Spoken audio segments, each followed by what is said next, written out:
Hi, thank you for checking out the Anodized Chef today. I'm really excited about today's episode because we're making one of our signature dishes off the menu, and it's one of our most popular dishes. I think you're going to be really surprised at some of the ingredients we're putting into this thing today. We call it Firecracker Chicken.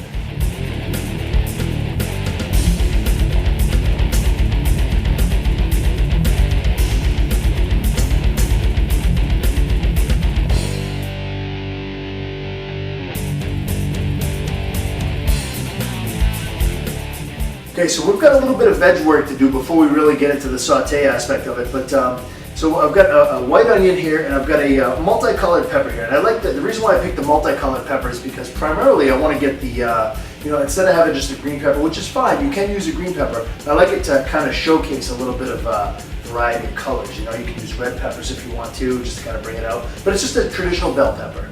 So actually, this is called a suntan pepper, and in wholesale, they're usually less expensive than the straight up green pepper, believe it or not, because finicky chefs will look at this and reject something like this. But I think it's perfect for this kind of application because you're looking for a little bit of a variety on the color. So so what we're going to do is we're actually just going to do a little bit of cut work on this, and I'll introduce you guys to how the julienning and the strips are going to be on this. So what we'll do is I'm just kind of taking a knife to it. I took the four corners off, and then we're going to get rid of our stems and just kind of clean up the membrane a little bit so it's a nice clean inside here on the pepper. Now we just want it in strips, and what we're going to do with this is we're not going to need the whole pepper for one portion, but if you're making 3 or 4 portions, one whole bell pepper will be perfect. You're probably going to use maybe just one side on that. So I'm going to go ahead and just cut into julienne strips, and we'll just take it over here and see. Look at the beautiful colors on that. You've got some yellow, you've got a little bit of orange in there, you've got some green. Like I said, red would go nice as well. But one of the great things about this dish is we put it on as a special when we first bought the restaurant. And it really kind of took off. Now what I'm doing with the onions, I'm just going to cut the ends off. I'm going to cut it down the long way. We're going to peel it and then julienne it. But what I started to say was when we bought the restaurant, we put it on as a special. We wanted to give it a test drive. This actually was created as back of the house meal for family, family meal. The employees were looking for something a little bit different, so I said, how about a chicken broccoli Alfredo kind of a thing? And my daughter said, can you kick it up with a little bit of heat and make it a little spicy?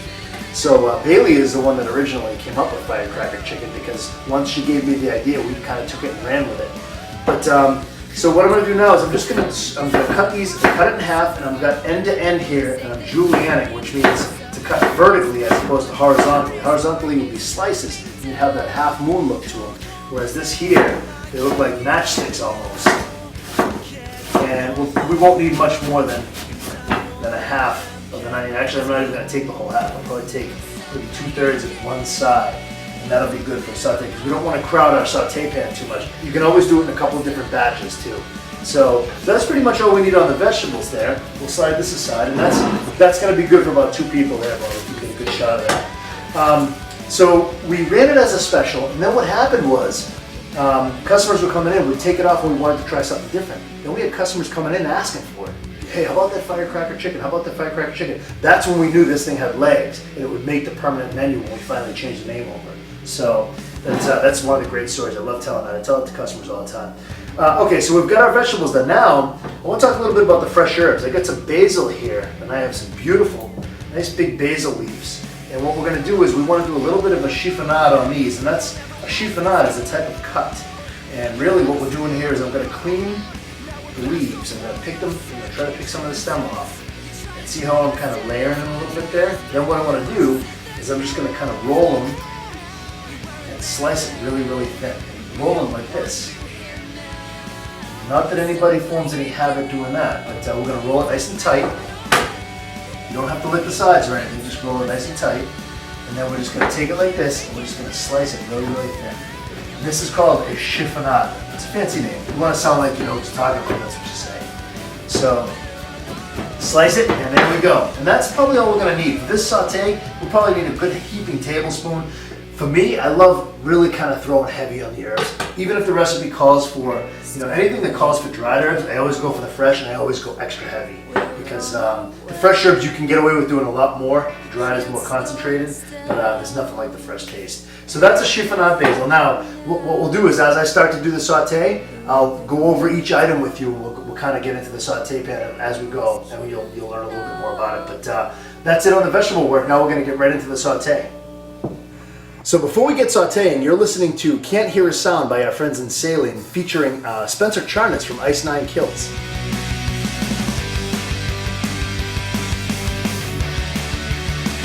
That's off their EP Blackout. If you want to know more about Saline, check out their Facebook fan page at facebook.com/SalineBand. Or if you want to help them out, they're trying to raise funds for a full-length album, and you can visit them on their Kickstarter project. Okay, so now that our veg work is done, we're going to fire up this pan, get this thing rolling, and we're going to preheat it a little bit. And I've got some olive oil here that we're going to just kind of put it about a teaspoon, no, I'm sorry, I always say that. It's about a tablespoon of olive oil on the bottom of the pan, just to kind of get it hot. Now, I've got some cleaned up chicken breast. What I want to do is, oh yeah, for each portion, you're probably going to put about 5 strips, and I basically just cleaned up all the fat. I took all the little membrane stuff off, and then I cut it into strips. So I got 6 small pieces, 7 small pieces in there. That's good. We want to put a little sear on it now. I know the oil gets kind of loud. This happens all the time, and I apologize, but that's part of the saute action. And what we want to do is we just kind of want to get these. See how I'm starting to build a little bit of sear mark on there? But now's a good time to get that raw onion and pepper in there. What we do at the restaurant is we'll saute them up ahead, and you can certainly do that. Caramelize up that onion and pepper well ahead of time and have it pre-cooked. But I think this is kind of nice because it's kind of all coming together in the same dish. Whatever oils and juices come off the onions and peppers will go right into that final sauce on the saute. So I got the chicken in there. I'm going to flip that over. I got the onions and peppers going in there.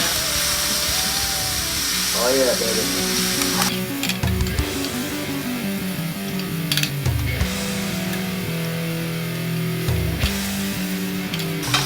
I'm actually going to throw a little bit more oil in there because I'm not real happy with.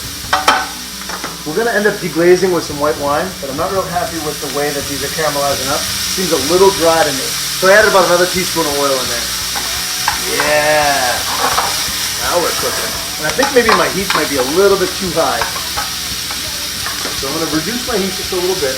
That might be part of the reason why we're getting that strong brown bits on the bottom. That's fine. Okay. Now that the onions are starting to become a little bit translucent, which means you can kind of see through them a little bit, they're starting to get a little translucent, so we're going to go ahead and add a good teaspoon of garlic, a nice minced garlic, and I use fresh garlic, and then that nice chiffonade of basil. And the reason why a good tablespoon of chiffonade basil. And the reason why you want to add it now is because we're trying to build that sauce with the flavors from the onions and the peppers and the garlic and basil sauteing right into that oil. That oil is flavored, and then all the brown bits on the bottom we're going to deglaze with some white wine. And I have probably about a half a cup of white wine. I'm not even going to put all of it in there just yet. Oh yeah, there we go. That's how you do it. So I put probably about 3/4 of what I had there. So just over between a quarter and a half a cup of white wine. And again, it's really just to deglaze, get some of those brown bits up off the bottom, and that is delightful. So the garlic and the basil are coming through. We're starting to build a little bit of a sauce here. The onions and peppers are softening up, and you know the chicken's cooking. It's getting nice color in there too. Now, the next step is going to be to add our components that turn it into firecracker. This is a standard saute here. Now we're going to turn it into firecracker. So I've got a little bit of buffalo sauce. We're going to probably put about 2 tablespoons of buffalo sauce. Now, the great thing about this dish is you can add, it turns out just a little more because I like to talk. You can add as much hot or as little hot as you want, and it'll alter the flavor a little bit, but ultimately it's the same, and that's what we do for our guests too. Is we say, how hot do you like it? Do you like it mild? Do you like it spicy? If they like it really spicy, we'll kick it up with some other types of hot peppers in there too, and really make it wild. So we've got the hot peppers coming through, and man, that's all I can smell right now. Then we're gonna cream it off, and I have Bruins muggy spots right there, by the way. They started their playoff run tonight, so hopefully they'll do well. And I'm gonna add probably about a quarter cup of half and half. Or you can use light cream if you like it really rich. Don't use heavy cream, because what'll happen then is it'll get really, really thick, really, really fast. Now, you want to catch this before it shatters, because you've got so many acidic things in there. You've got the buffalo sauce, you've got the wine. You want to really kind of catch it before it really kind of curdles on you. So I'm going to add my 3 tablespoons of gorgonzola cheese, and I'm going to add one of our secret ingredients, blue cheese dressing. And that's going to help to bring it all together. And that was probably a good solid 2 teaspoons per saute of blue cheese dressing. I just made a mess of myself. Now, what that's going to do is that's going to help to stop that acid reaction in the dish too, and it's going to give it a nice creamy texture. And not too many people know that. Blue cheese dressing is the key. You wouldn't think to put that in a saute, but like I said, my daughter's idea turned into a nice, ingenious saute dish. So then we've got some pre-cooked penne. Oh, nice catch. Pre-cooked penne off to the side here, and we're going to add, let's see, a good fistful, I would say 3/4 of a cup. It's probably about all you're going to need on this. Then, let's give this a toss. Keep our hands get hot, so we're going to towel and stay on that. Always watch those handles, because they do get really hot. Oh yeah, baby. Hey, this looks familiar. Now, can I get a good shot of that? And I did reserve some gorgonzola on the side, and what I did was I did that because we like to garnish on the top with some fresh crumbled blue cheese on top. It looks really sexy. And I get some fresh minced parsley too. But you know what I want to do first before I do anything is, oh yeah, baby. Now, you want to cook it just a little bit more. You want to make sure that chicken's cooked. You want the sauce to kind of permeate the noodles. Sometimes if you don't think it's saucy enough and you want to add a little more cream just to cream it down, or if it's not spicy enough, you want to add a little bit more hot sauce, now's the time that you would do that.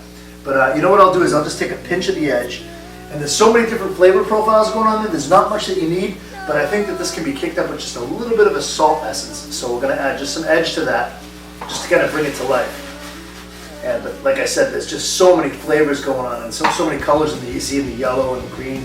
Like I said, use whatever color peppers you want. The caramelized onions are going to bring something to the table, and the nice seared chicken. Okay, so we're just about done with this. Let's see, all I've got left is the garnish ingredients, so I didn't forget anything, which is phenomenal. What we'll do next is we'll do the plate up, and then we'll talk a little bit about the wine.